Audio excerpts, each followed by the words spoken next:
episode 4 of Asexuals Anonymous, the podcast where we talk all about asexuality. I am with my anonymous asexual friend again. At this point, she is the co-host. Oh wow, official title. Officially my co-host. Thank you, I've been promoted. How are you? Yeah, I'm good. I'm again, I feel like excited. It's Excited. nice, it's good. It is, it's really fun to have these conversations actually. Definitely. Do you know what, like, I never really have the chance to have these conversations because I actually personally only know you and another friend who is asexual. You're my ace buddy. Oh, You're my one and only. I'm the one and only. Feel very, very special. Oh, hopefully that changes soon though. No, there's going to be a crew of us, I imagine it. We're gonna take over 2025 Pride. It's going to be great. It's going to be great. And let's manifest it. Yeah. Okay, so to start off, please get in touch if you have any questions, any advice, any friends that you think might be asexual or you know are asexual and you're thinking, I would love to know more about this sexuality. You are in the right place, but also feel free to write into us. Our email is asexualsanon@hotmail.com, or you can contact me on TikTok at amybutler66, AMIEBUTLER, or Instagram amybutler96. Please get in touch. We love hearing all the questions and things you've got to say. Equally, if you would love to come onto the podcast and have conversations with me and my anonymous friend, please write in and we'll see what we can do. We would love to, like we say, build a little community and a little gang of us, which would be so nice. And yeah, we would love to just sort of hear other people's stories and see what conversations we can have, and also sort of be that representation because it is definitely needed.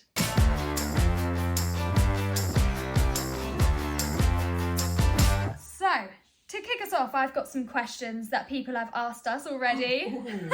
It's exciting. We love a question. And you don't know any of these, which I love.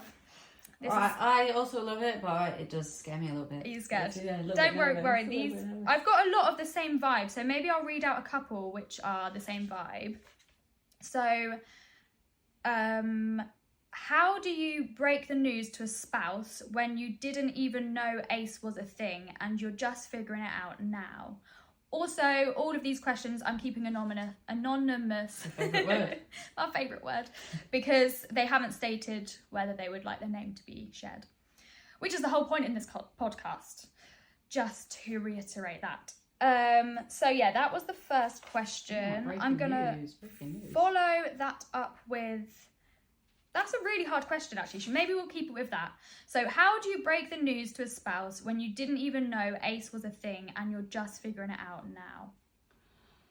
I mean, being honest, I actually, since I figured it out, I haven't had to break the news to someone that I'm dating because I've kind of pressed pause on the old dating thing at the minute.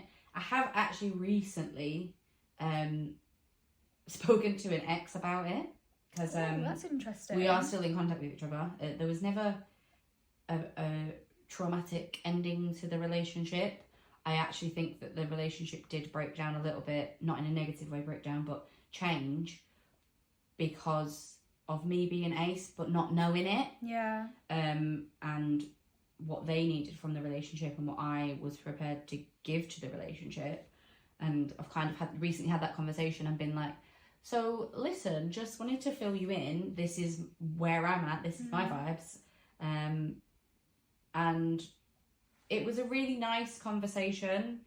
And it kind of circles back to what we said about people taking it personally. And I don't think that that's wrong for them to do. Because if someone says, I don't want to have sex with you, you probably would. I think even I would take that personally, even though I wouldn't be bothered in the same sense. Definitely. And it was kind of like I spoke to them and said, by the way, I've recently figured this out about myself. I'm asexual, and they knew what it was, and straight away were like, that makes a lot of sense based on things that happened when we were dating.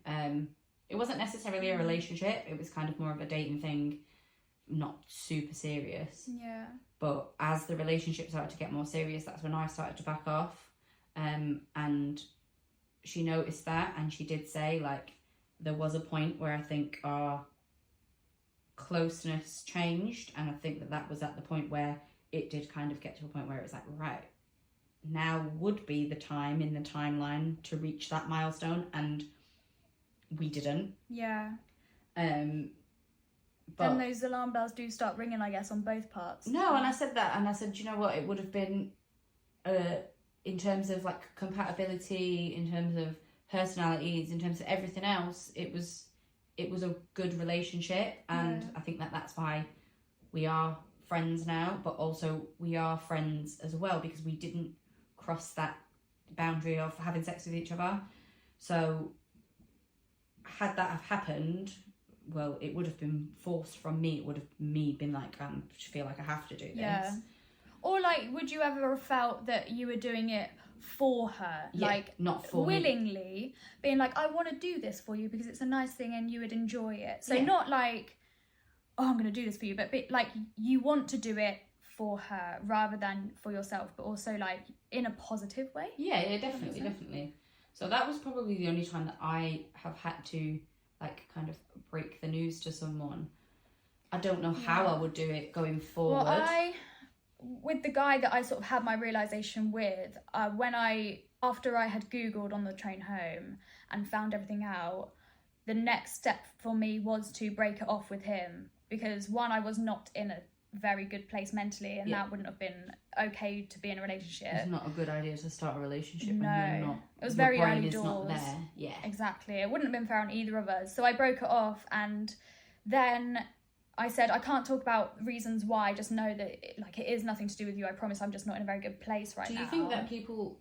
I don't know. I feel like people don't necessarily take that. Like when you say it's not about you. And then because it's the classic, isn't it? And then when you do explain it, so like when I did explain it to this girl, it was very much it was like she was grateful because she was like, it wasn't about her, and she kind of was like, oh, okay, it wasn't about me. And I was like, no, like, you're great, fantastic, hope you go out and you find someone and all of that stuff, but it wasn't about you. Yeah, and I said, I messaged him and I was like, I really want to tell you what is going on because it's not fair on you to think that it's you. And so weeks later, I messaged him and said, I'm ready to talk now if you want to and you want to hear me, and I'll explain everything. And so we met up, and I explained, like, I'm going through a really hard time now. I'm sort of dealing with the realization that I'm asexual. He was like, what is that? And I was like, I will explain it. And actually, I think for anyone who is sort of telling a partner or anyone actually that they are identifying as ace, it's really important to explain what that means for you, because yes, the umbrella definition is lack of sexual attraction. However, what it means to you differs from person to person. And even if like two people both identify as grey sexual, that can still be really different. So it's such a personal well, even having identity. Conversations just between me and you that we've had, we kind of do come under the same terms in certain areas, but we're still really different. Experiences and our wishes are different. I mean, in terms of like, we do both want a relationship in the future, we do both, want to look towards having families and things like that. But if you do go into the more specifics of it, we are really different in what we would want. Yeah, how we identify as well. And it's just really important. I think the answer, I can't answer this question completely because one, I'm very inexperienced. And I don't think I'm qualified to answer it really, but I definitely can have an opinion and can put my advice out there. And that would just be to be very communicative. Just communicate everything. Really, really sit down. Try to explain as much as you can to your partner how you're feeling, and just be as honest as you can be, because I don't think a negative situation can come out of communicating and chatting about things. And really, if it does turn negative in terms of their reaction or their response to it, then maybe you're not compatible. Then that's possibly not the person that you should be with. And in turn, that's a positive to find that. Yeah, 100%, definitely. I think that, like you said, the only thing that can come out of it is positive. It might be hard and there might be negatives whilst you're in the situation, but when you come out of it and you step back from it, you should be able to find the positives from that. Yeah. But should being true and honest with yourself as well. There's not really the right thing to do or to say or how to react. You just kind of have to figure it out based on your individual situation. Yeah, there we go. That's our answer. Great advice. Another question which will lead us into one of our topics of conversation we want to talk about today is... Okay, so the letters LGBTQIA+. It's a lot of letters. It is a lot of letters. However, the A stands for asexual, not ally. Ooh, Discuss. Oh, that word. Ally. Ally. Oh. No, we love allies. We do. This is not at all. We're not sitting here hate bashing the allies. We're not doing that. We love need them. the allies. We need them. Be we an need ally. the allies. But they do try and take our letter. They do try and take the and A. our letter is parked right at the end next to that plus, so we have to fight anyway because it's hardly ever said. Do you know what, actually, just quickly going back to when I was going through the realisation, one of the things I said to my friends was, we're just a plus. We're just in the corner. We're the extras in the corner that nobody knows about, nobody cares about, and no one feels pride for, or like there's no representation for it. And so I just felt so pushed aside, alone, and not cared about. And I'm so glad that it is in the LGBTQIA plus symbol, although I really do recognise and appreciate the fact that it's a lot of letters. And I do. We know it's a lot of letters, but just give us our letter. Like, that's what we want. We want a little bit. We want a shout out. To be fair, I'm a lot less angry about people calling it LGBTQ plus. But I do love it when they put the IA on the end, which I think is actually becoming more common. Yeah, I do. I'm seeing a lot more people putting in the effort to say those extra 2 letters. I know, and it's nice, isn't it? When they do, you're a bit like when they do. I'm like, oh, that's me. You said they know. Me out, yeah. They know. But I was watching an episode of Law and Order recently. Ooh, get you. Yeah, I love it. Love a bit of Law and Order. Never seen it. And there was an episode, and it was. Now I am going to take the fact that this series of Law and Order was from way back when, and so there was a lot of information on there which I thought, oh, maybe I don't know if you can say that now, or that's probably not how it's represented now, etc, etc. So I am going to take it with a pinch of salt, but it was a bit of a gut punch when they listed LGBTQIA, and I was so buzzing. And then they gave the A to the allies. I was like, no! Detective Olivia Benson of all people.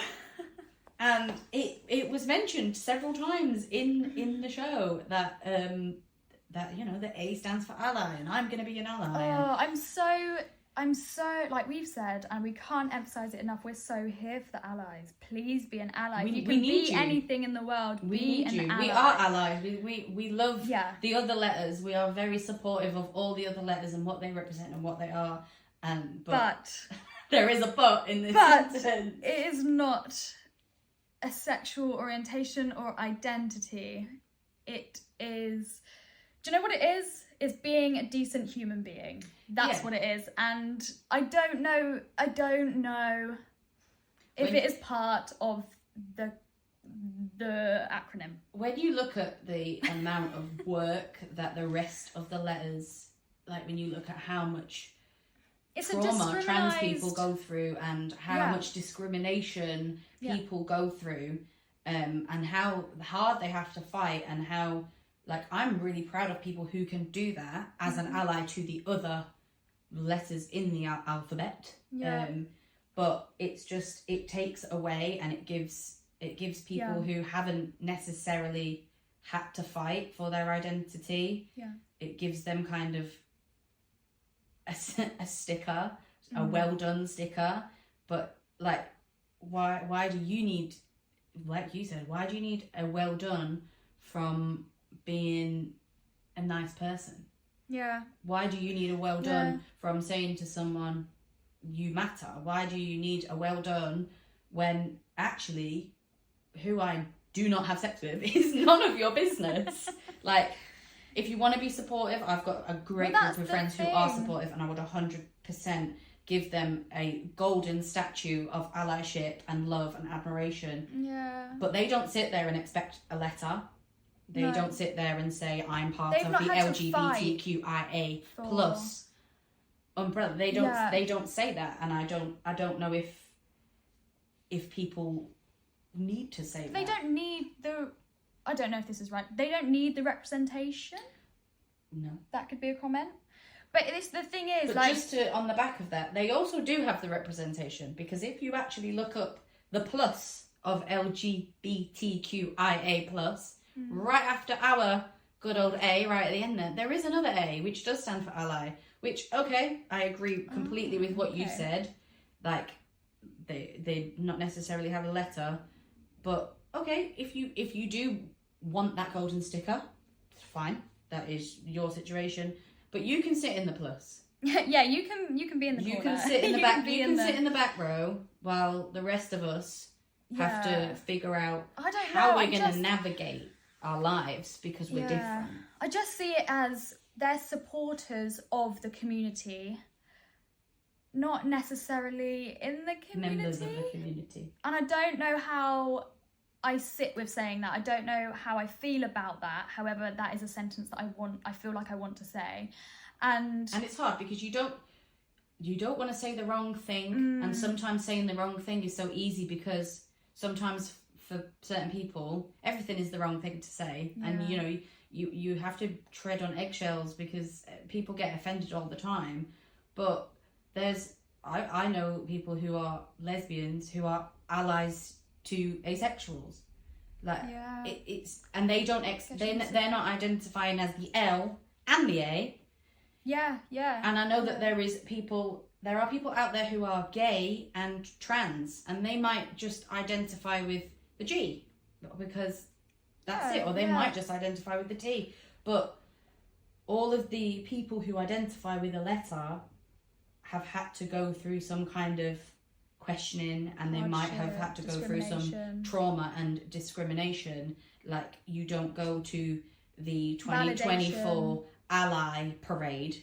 It's a pride parade, and you can be proud and be an ally, and you can celebrate all these wonderful people who have had to go through some kind of, and it might not have even, some people have really positive experiences when they figure out that they're gay, and they have really positive responses from those of people, and there's no issues around that. But you don't know a person's individual struggle or individual journey with figuring out who they are, because when you grow up thinking that you're one thing, or thinking that you have to fit into a box of heterosexual, gonna meet someone, have a family, have a job, have a house and a dog, and you've grown up, and this is what is, I think, is slightly different about the generation that's growing up now compared to when we were growing up.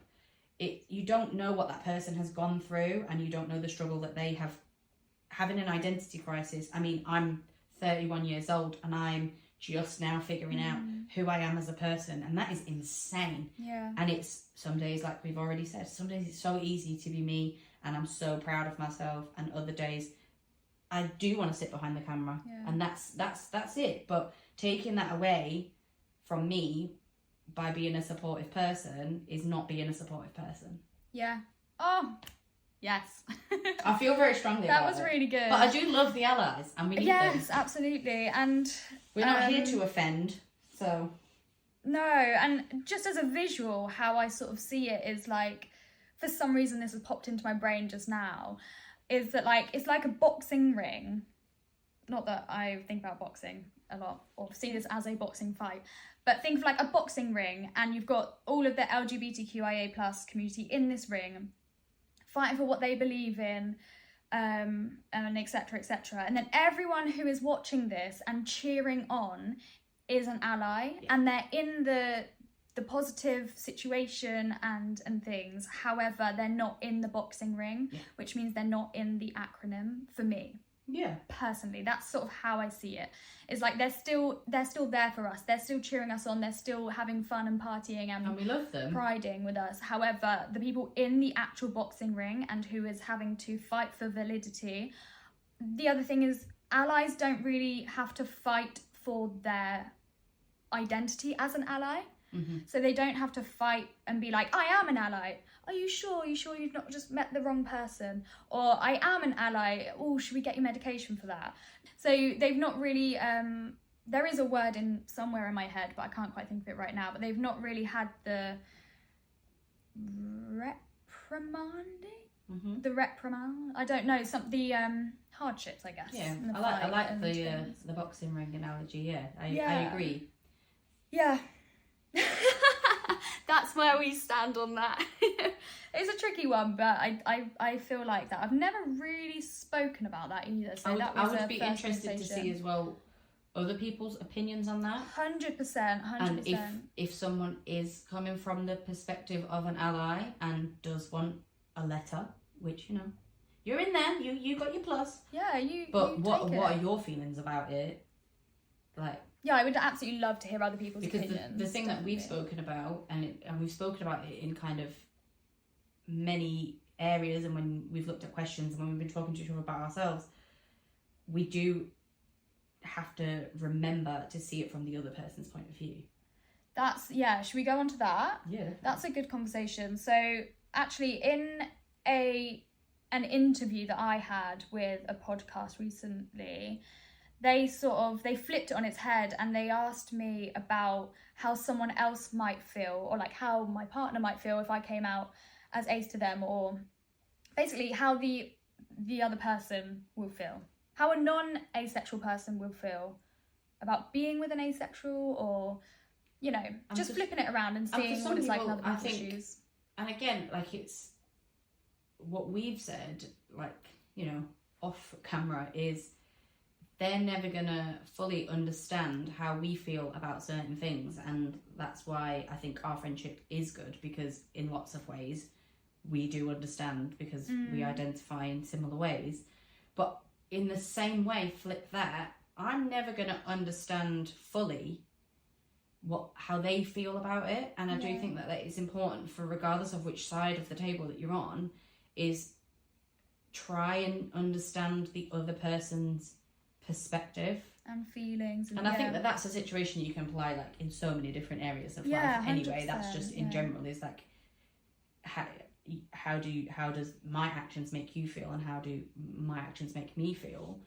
But I do think that is important, so it would really be interesting to know from the other side. Yeah. And also I do think sometimes, like, especially for me, and I'm aware of it on my TikTok, it's all about us as asexuals, us as this, we feel like this, and I guess that, because that's all I know. However, I do think it's important for us to take into account the other people's feelings and how they might feel about it, because when, say, you're in a relationship and the person that you're with is really into sex and, like, would love to have it at least 3 times a week, whereas you're like, oh, I would actually just rather not, to be honest. I think there are compromises to have, because if you love that person and you want to make them happy, you need to think about what can make them happy. Equally, they need to think about what will make you happy. So maybe that is a compromise of having it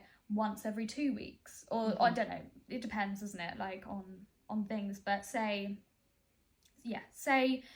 your partner wanted to have it at least 5 times a month. Say, maybe you say to him, we can have it 3 times a month. And I think or something like it might there's even also be compromise one of to those situations where if you do have that conversation and that person is supportive, then that actually might change your preferences to it, and it might be that you go, you know what, this person is so accepting of the fact that I don't feel the same. That might make them more attractive to you, like sexually attractive. Yeah, and that might be the emotional bond that you need in order to flip the switch to be like, actually, no, I do want to have it more, especially with you now, because we've had this conversation. And I know I have seen quite a bit online, positive and negative, where allosexual people are in relationships with asexuals. And I think that asexual people, like I said before, our pond is a puddle, but actually if we felt more comfortable communicating it and we had that safe space to communicate it with people and people are allies to us, then it might actually be something that, like, ace people don't have to just date ace people, allo people don't have to just date allo people. It could be that there is that, and I know that in real life there will be, because in real life there's people who are not asexual, who have low libido, who are in relationships and marriages with people with high libidos, and they make compromises and things like that. Yeah. You just have to communicate. That's the whole thing on a relationship, isn't it? Communication's key and compromise is key. I mean, I am literally no one to talk because I've never been in a relationship, but I just imagine, and from having experiences of being close to people in relationships, communication and compromise, I think is as huge. well, you also have to evaluate, like, how much that person is going to compromise for you. So for me, personally speaking, from experience, and again, this was long time before I knew anything about asexuality. It was when I was younger and I was in a relationship, and I was in this relationship for quite a long time with this person, and I knew at that point I did not really feel like I was very engaging in sex, and it wasn't something that I was too bothered about. And then obviously went out and got the news that I was being cheated on, and for a while, I think, because of that lack of communication and also the lack of understanding on my part, because I didn't know what it was and it wasn't a very common thing, I allowed that to happen and allowed that situation to take place, because it was like, it kind of took a pressure off of me to be like, well, I don't have to do it and I don't have to compromise in this relationship. But then within me not compromising and not communicating, then he went out and then I guess sort out things elsewhere. There's and two sides of you feeling that's okay because he's getting what I can't give him, and then there's the other side of you being like, but he's cheating on me. Yeah, but then just, there's also the side which I never really thought about until quite recently, of he had a girlfriend who didn't want to sleep with him or wasn't really engaging in sex with him as much, and how did that make him feel? Yeah. Obviously, not here to condone cheating on someone. I think probably would have rather just been broken up with.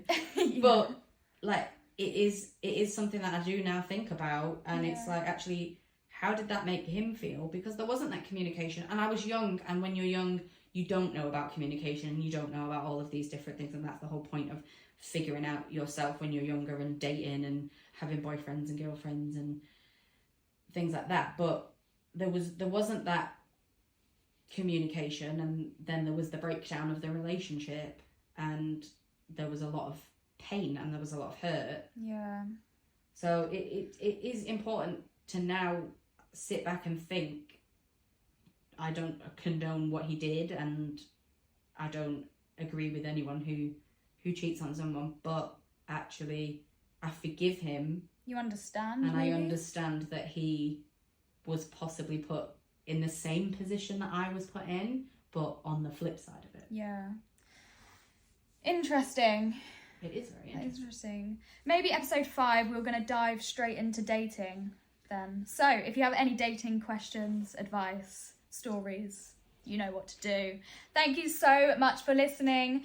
And keep supporting if you can, and message us. We would love to hear your opinions on that topic we were talking about of LGBTQIA+. Yep, that one. So feel free to get in touch, and hope you have a lovely rest of your week.